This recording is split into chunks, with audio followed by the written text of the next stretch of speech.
Final segment of the show for today. We're talking to Mr. Caine, Mr. Kenneth Caine, who is the coordinator of the Nashville Black Covenant Coalition. I'm sorry about that. You know, we've been stumbling through this all evening, but I think NBCC. NBCC. Yeah. Okay, Nashville Black Covenant Coalition, and this is a group of individuals that have come together in an effort to try to deal with some of the real economic and social ills that are facing many young African-American men today. Not only African-American men, but more than not African-American men. And so let's give you an opportunity to make some other statements in reference to some of those individuals you're trying to serve.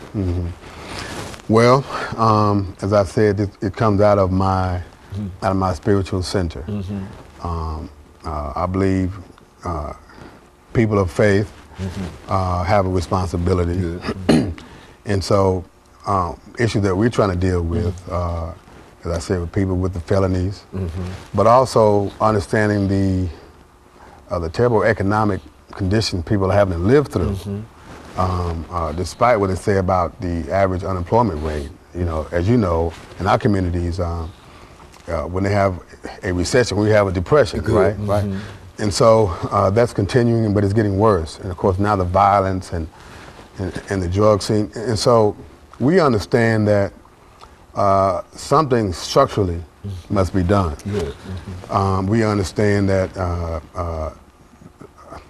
the whole Holocaust of slavery, those years, 400 years, have done great economic and social damage to us as a people.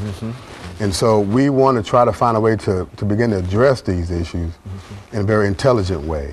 You know, we can't all march on the school board. You know. Most of our issues are rooted in money. Like, for instance, here in Nashville, some people don't have books in schools. It's a money thing. That's the money.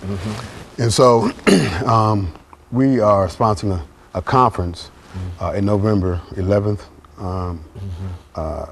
through the 13th of November.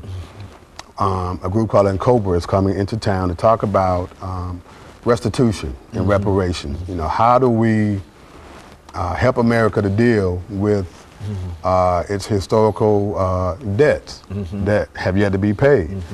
That has to be on the table, I believe, because we're in such dire straits.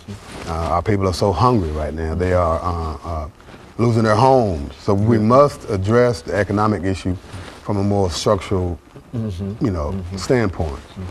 Also on the agenda for our conference on next month at Tennessee State University, by the way, we're going to try to address our whole HBCUs across the country. We know that they've been under attack for some time. Not really financed. Not really financed. Again, economics. And so, you know, we're excited about this.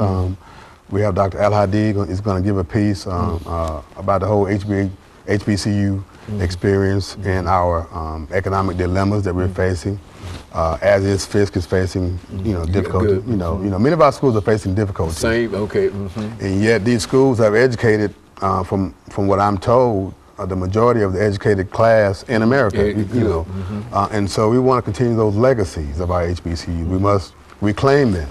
Okay. And help them to grow and flourish, you know.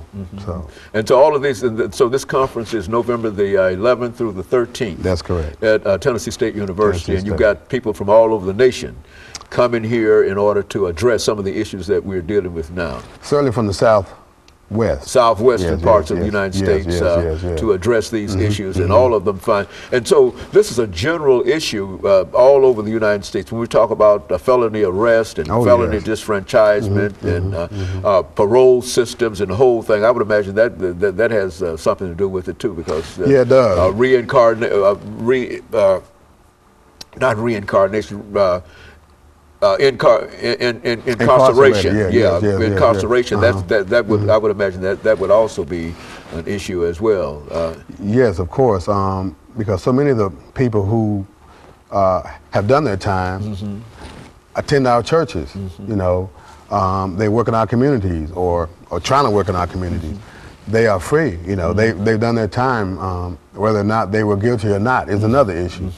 But they're free and they're willing to work, want their lives back, want to be to want their piece of the pie of the American dream, and yet they're locked out. And so this is the issue not just for black people, but for the American democratic process. Where we're going as a country.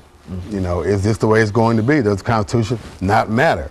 These kinds of issues have to be addressed, and so we want to try to do that, not as an end all, but as certainly a place to to start to try to answer the question. I think Dr. King left us. Where do we go from here? Okay, and then it's not done with any kind of bitterness or anything. Oh, no.